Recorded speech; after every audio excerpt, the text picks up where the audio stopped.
When she walked out, I walked into clarity. My name is Ethan. I'm 31, and I live just outside of Denver in a quiet townhouse that used to feel a lot warmer than it does now. For the past 4 years, I thought I was building a life with the love of my life. Claire, my fiancée, my partner, the person I genuinely believed I'd grow old with. We'd been together since our late 20s, which feels like a decade when you're watching your friends get married, have kids, get divorced, and loop back into dating again. Claire and I, we thought we were beating the odds, laughed at the same memes, fought about pasta like it was politics. Her with her penne obsession, me with my stubborn loyalty to rigatoni, and spent our evenings either binging old sitcoms or discussing everything from dog names to baby names we drunkenly scribbled down in a notebook once after half a bottle of wine. It was the kind of connection that felt safe. Familiar. Predictable in a comforting way. We'd picked out a cabin for our 3rd anniversary getaway, somewhere up near Lake Tahoe with snow-covered pines and cozy fireplaces. Something she dreamed up and planned with Pinterest boards and heart emojis. We had the wedding scheduled, the dress selected, the engagement shoot done. From the outside, it looked like a romantic fairy tale in motion. But the problem with fairy tales is that no one talks about what happens when one of the characters stops believing in the story. Claire changed slowly, like a door that doesn't slam shut but creaks into silence. It started small, locking her phone every time I walked into the room, excusing late-night notifications as work group chats, pulling away during conversations only to light up with enthusiasm when we were around friends. It was like she had 2 faces, one for the world, and one that looked past me when we were alone. I didn't want to admit it at first. I blamed stress, Wedding nervous. cold feet. I tried to be understanding, to give her space without giving. She blinked, caught off guard. I think she expected a fight, some plea for her to stay. But I'd already done the math in my head. Anyone who drops that kind of bombshell 2 days before an anniversary trip we'd planned for months, well, they've already made their choice. You're not even going to talk about it? She asked, her voice sharper now. You already made your decision, I replied. I'm not going to argue with someone who's halfway out the door. She didn't respond, just stood, grabbed a duffel bag she'd clearly packed earlier, and left. No tears, no I love you, just the soft click of the front door as she disappeared into the night. I didn't call, I didn't text, I didn't ask why. Instead, I went upstairs, unzipped the suitcase I'd packed for our Lake Tahoe trip, and started repacking it. For one, the cabin was paid for, non-refundable, and more than anything, I needed to get away. I wasn't going to sit in that house, haunted by the smell of her shampoo and the sound of her footsteps, wondering who she was really staying with. I wasn't going to wait by the phone like some heartbroken teenager hoping for breadcrumbs of clarity. If she needed space, I would give her the entire damn forest. I left at dawn the next day. Just me, a full tank of gas, and a playlist filled with the songs we used to dance to barefoot in our kitchen. As I drove through snow-covered highways and winding mountain roads, I felt the kind of silence that doesn't hurt, but heals. A silence that lets you breathe without explanation. I checked into the cabin 2 days later, on what would have been our anniversary. The place was stunning, secluded, pine trees dusted with snow, a frozen lake visible from the balcony, and not another soul in sight. I made coffee, stepped outside into the icy air, and looked out at the kind of view that demanded presence. I snapped a photo, just the mug in my hand, the lake in the distance, and the caption, "Happy anniversary to Clarity. Best I've felt in years." Matt answered on the 3rd ring. His voice was hesitant at first, guarded.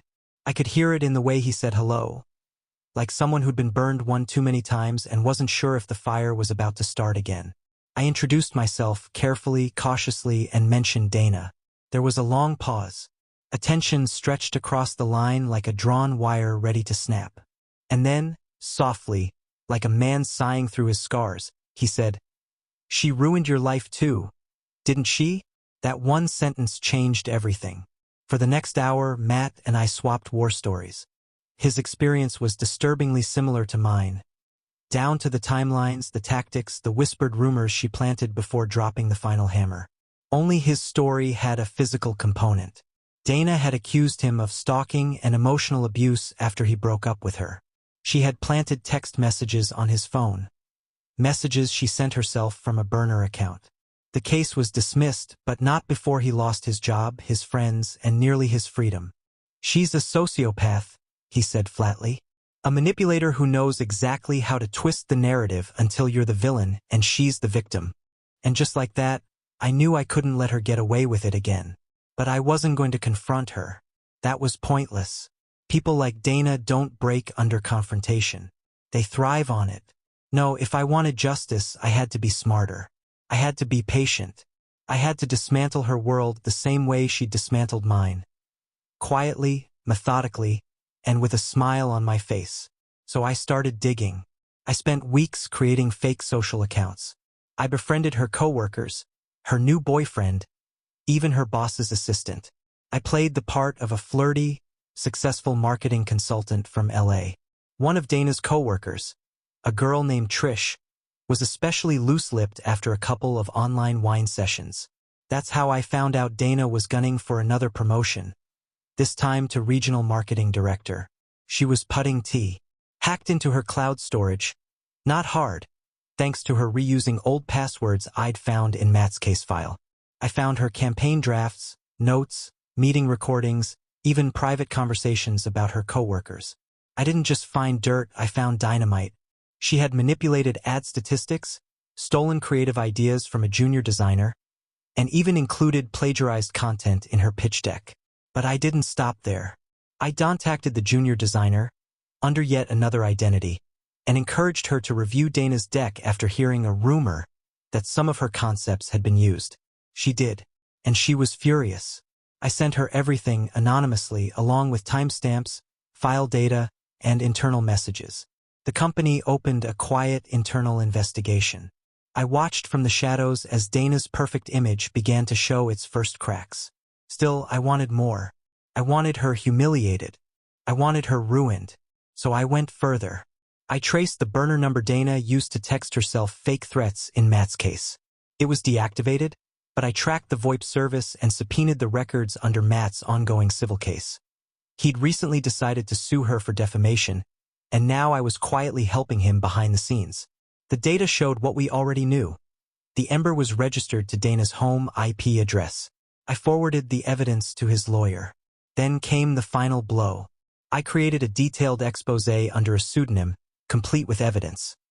How Dana had falsely accused at least 2 men of harassment, fabricated evidence, stolen intellectual property, manipulated HR departments, and built a career on deceit.